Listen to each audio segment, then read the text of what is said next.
based on fundamentals. It's based on earnings. It's based on even the dollar. It's based on what the central bank is doing, where the US economy is going. But for short-term traders, we don't really care what the value of Amazon is. We don't really care what the true value of the dollar is. We don't care what the true value of gold is. We only care, is gold going to go up or down from its current price in the near term? Not, is that an equitable price for gold? Not where will gold be trading when the bank, the Federal Reserve does something, or when a jobs report, or gold's going to skyrocket to safe havens and fall back down through inflation. Okay, these are all values, long-term values of gold. You're not going to buy gold today in a CFD format to hold on to it to 2 years from now when you think gold's going to be up at $2,000.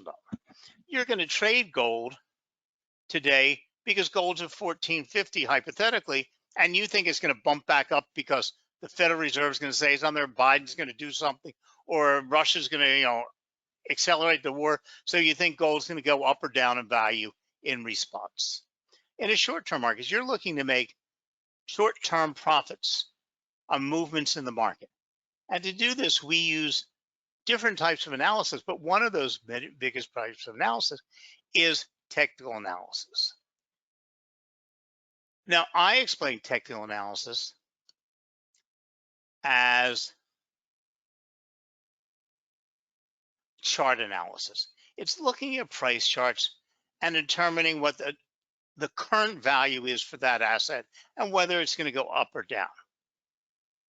Now, to do this, some of us use what we call indicators and oscillators. An oscillator is a technical tool, and stochastics is an oscillator because it oscillates between highs and lows based on a formula. Not highs and lows of the value of the asset, but the movement of that asset. So it gives us indications of what is called overbought and oversold. Now, overbought and oversold are complex terms that many new traders explain to themselves as it's a buy or a sell. An overbought market can remain overbought for a long time. An oversold market can remain oversold for a long time, or it can be a short-term oversold. If you imagine it as a momentum indicator, okay, imagine you shot a rocket up into the sky, a fireworks rocket. It's accelerating up, it's accelerating up, it's accelerating up. At some point, it's going to lose or it's accelerate or start to decelerate. And at some point, it's going to flip back and start coming back down to Earth. So if we were to observe that rocket moving up and up and up, and it's moved up far enough that we think it's gone into overbought territory, it's about to flip over and come back down to Earth. But we don't know if the warm air at that level is going to keep it going a little bit higher. Or maybe a breeze comes through and sends it up higher. Or it can just float up there for a little while and then it'll eventually come back down to Earth. It can do a lot of things. So when a market becomes overbought, it's not necessarily flipping back down to Earth yet. So stochastics is one of these indicators, and it's an oscillator because it oscillates between boundaries. And it helps us understand what the price on a chart is trying to tell us. Now, keep in mind, an indicator is a mathematical formula. This mathematical formula only has a few pieces of information it can use. They can use the open, the high, the low, the close, or volume. That's it. And then they apply some mathematical statistical formula and then chart that. Now, these indicators are derivatives. And these indicators, if you think of it as the interpreter of the market, or the interpreter price. When you can't read what the price is trying to tell you on a chart, you then could look at an indicator to help interpret what prices say. So imagine you're at the UN, okay, and you speak very good English. You're the French ambassador to the UN, and you speak very, very good English. You live in New York, you speak perfect English. And the speaker's up there speaking in English. But because you want to know the fine innuendos, you want to know the fine ins and outs, you want to understand exactly what he's saying. Okay. You put on your headset and you listen to an interpreter who's an expert in English, putting it in, and an expert in French, who's putting it into the French that you know better than your English. They're interpreting or giving the fine nuances of what's saying. Now, stochastics is not just an indicator, it's an indicator that falls into what we call a bounded oscillator. So no matter what happens with stochastics, okay, it's always going to calculate out between the 0 and the 100. It's never going to be 101, and it's never going to be -4. It will always be between 0 and 100, based always, because that's the mathematical formula, how it comes out. Now, let me actually just pop up a live chart here for you.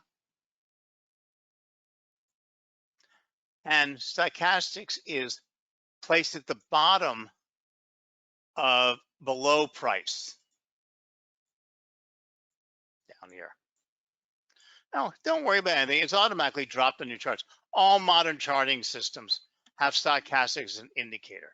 And you just go up to their list of indicators.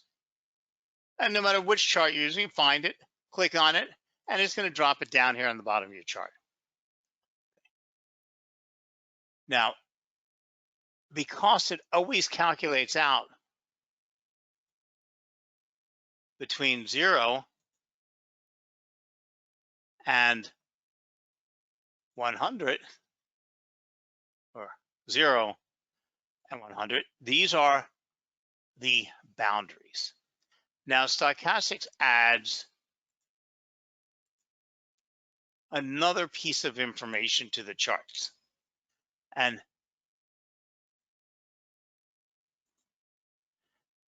this is the boundaries.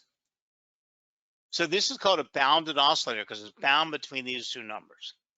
Now, overbought and oversold areas for the general stochastic rule of thumb is over 80 to 100 is overbought.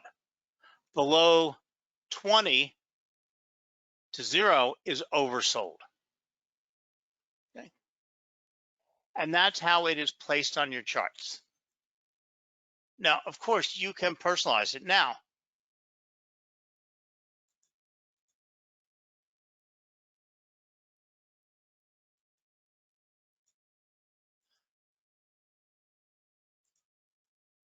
there is no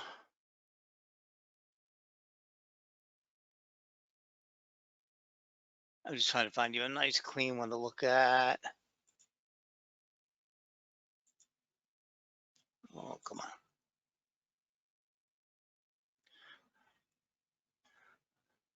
Let me get RSI off of here. Okay, so we can, no matter what charting you're using, we can set these boundaries. Okay.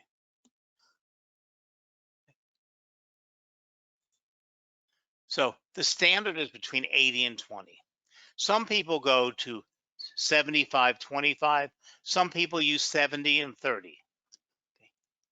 Different asset classes do differently in different categories. And one of the reasons you should understand the assets you're trading is to understand and properly read the oscillator. You have to know how it normally reacts to that asset. So in this case, we're using 80-20 as the standard. Then stochastics is made up of two lines called the K and the D line.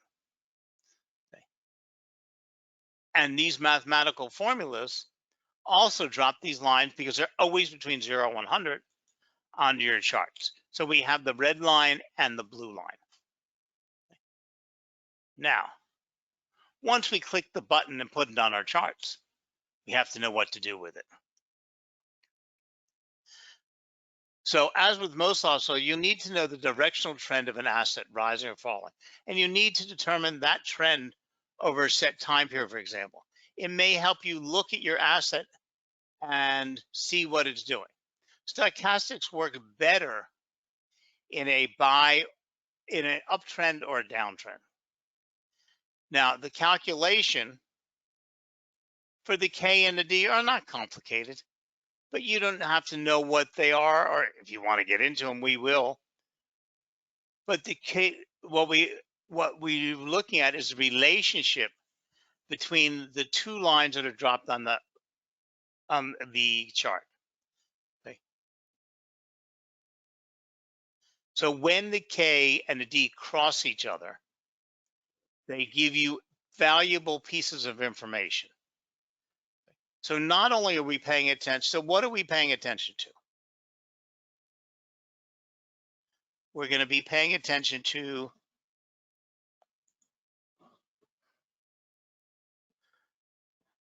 I just want to get a clean chart up here for us in class. And let's see if we can do that real fast.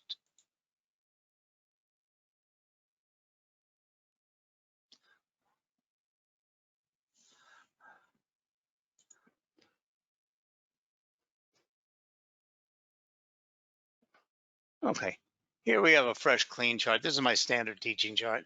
Let me get all this other stuff off of here. Okay, now we're going to drop on here. We're going to go up to our favorite indicators. We're going to click on stochastics. And you can see it's dropped on our line. We're using a 1413, which is a standard look back or formula standard for stochastics. Okay. The K line is based on a 14 period look back. The D line is based on a 3-period average of the K line. So what we have down below are our K and our D. And what we're looking for is anything over. First, we always should pay attention to the 50 line. We have our 0 line because the mathematical formula only come out of 0. And we have our 100 line because the mathematical formula. And then we have, in this case, we're using our 80-20. Okay, if we wanted to change it to a boundary of 75-25, we could also, and here, let me show you what that'll change. So if we were to change this to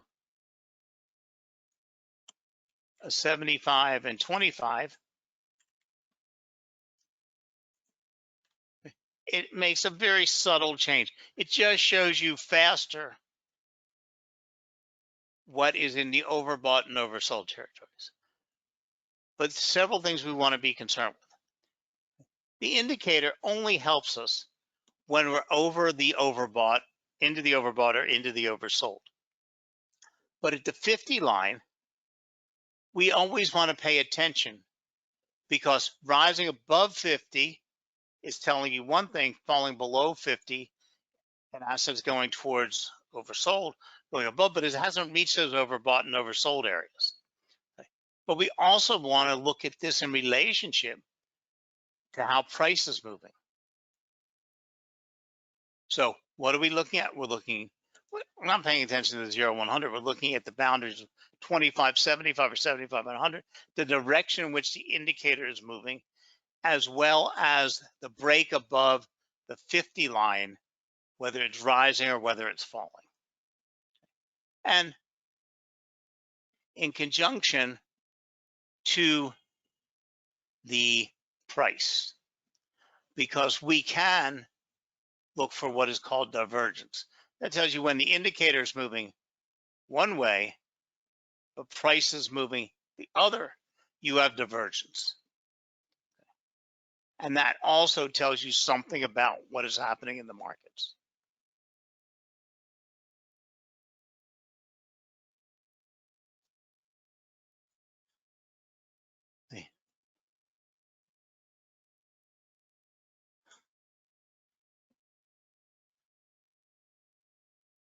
So we always want to pay attention to the two lines.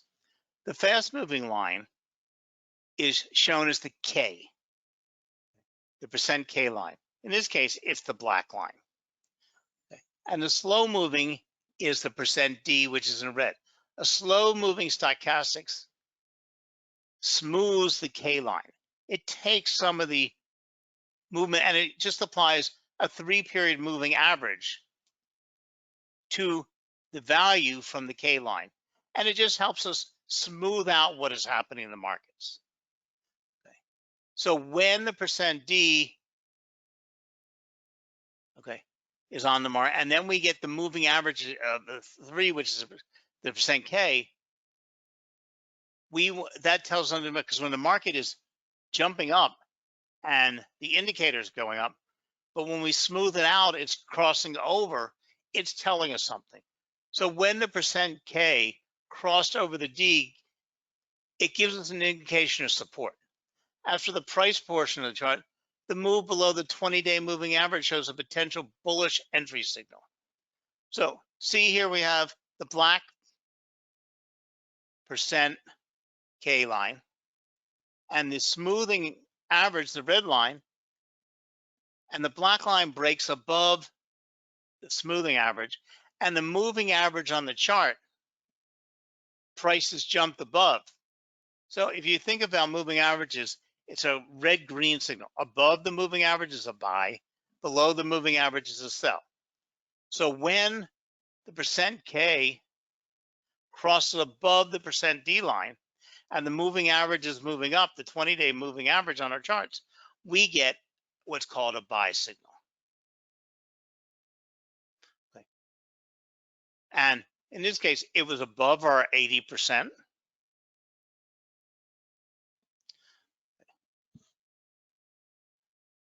So remember, whether you're looking at apples or stocks, cryptocurrency or a euro, gravity always pulls the price back to their averages. So the stochastic oscillator is a momentum indicator comparing the closing price of an asset to the range of its prices over the certain period of time. So imagine it's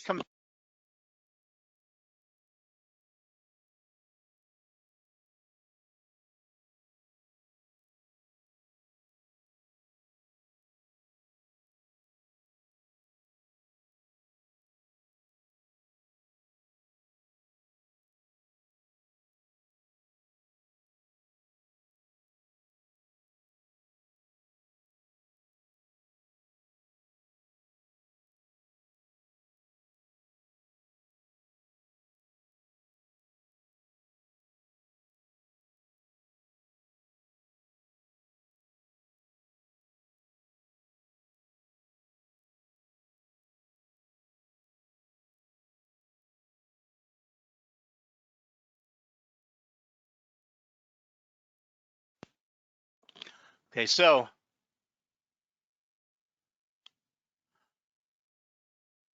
when transactions are created, when the percent K line crosses through the percent D line,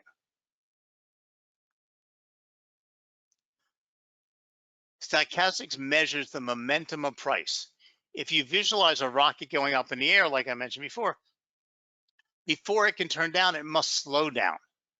And this is what we see with a momentum indicator.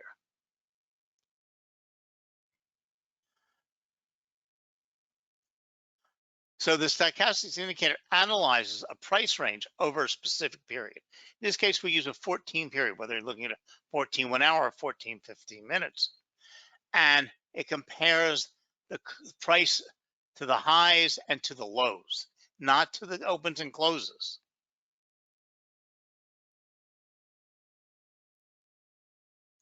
So we calculate this you'll never have to calculate it by hand. But the percent K is equal to 100 times the close minus the low the last 14 periods divided by the high over the last 14 periods minus the low over the 14 periods. So C is the most recent close. L14 is the previous 14 trading sessions. H is the highest price traded during those same 14 periods. And so it's comparing the highest price it's been over the 14 periods, the lowest price has been over the 14 periods, to the current close.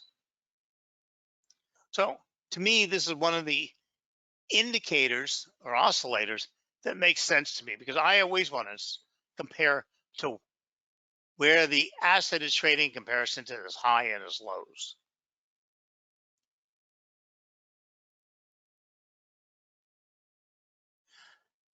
So this is just a general primer on stochastics, because in order to use stochastics or order to understand it, you have to start putting it on your charts and watching it perform. Okay? There is no, when it does this, do that. Okay? It doesn't work that way. It's looking at the percent K, the percent D, keeping in mind the 50%, looking at the overbought and oversold, but knowing that asset, especially that asset class. In other words, a stock market usually doesn't, a stock from a company doesn't usually move that much. So it rarely will go in overbought or oversold. But say a small energy company that's trading may never go into overbought and oversold. But a huge company that's hitting the news may hit. You have to understand how that indicator has worked for that particular stock and that particular asset and that class of assets. Okay? You can't just apply some general rule of the thumb. Okay? And then you have to be able to see how that asset and that chart is performing and see the correlation between overbought and oversold. Because oversold, lots of people want to say, when this happens, that happens, buy or sell. Okay. I don't really use indicator. I'm a chartist. I use support, resistance, chart patterns, and price. That's it. Okay. But every once in a while, I'll look at an indicator. I don't really use them. I don't rely on them. Not because they're good, bad, or indifferent. We all have different trading styles.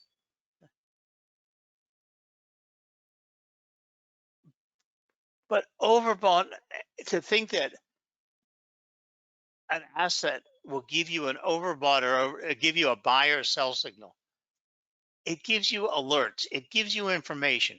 Remember what I said, the indicators indicate or they interpret the markets for you.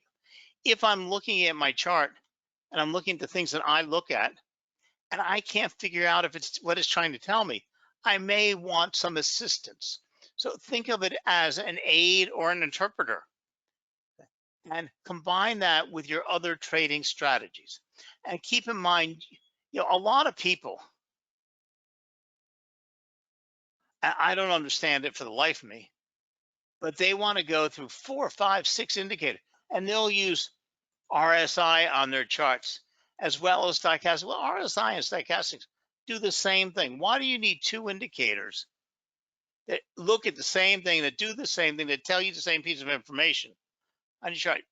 Then you're going into redundancy, and then you're looking for one indicator to give you the answer you want. Okay? Find indicators that give you different pieces of information. Maybe use a trend indicator, use a volume indicator, use a volatility indicator, and a momentum indicator. But don't use multiple indicators that tell you the same pieces of information. Don't use 2 indicators that will give you overbought and oversold, because then they're just competing with each other. What you're going to try to do is tell yourself, okay, well, stochastics isn't telling me to do anything, but I see something in RSI. So yeah, and then you're going to start comparing those two, and you're going to talk yourself into buying or selling based on some fictitious thing that you see in your head. If you're going to use indicators, find 1 or 2 or 3 that you're comfortable with, understand how they work separately and how they work together, how you're going to use them with price, And then remember, they are derivatives of a derivative. And remember that they're only interpreters. So keep that in mind. Now you have the basics of stochastics and see if you can add it into your trading strategy. Have a great night now, and we'll talk to you again. Bye now.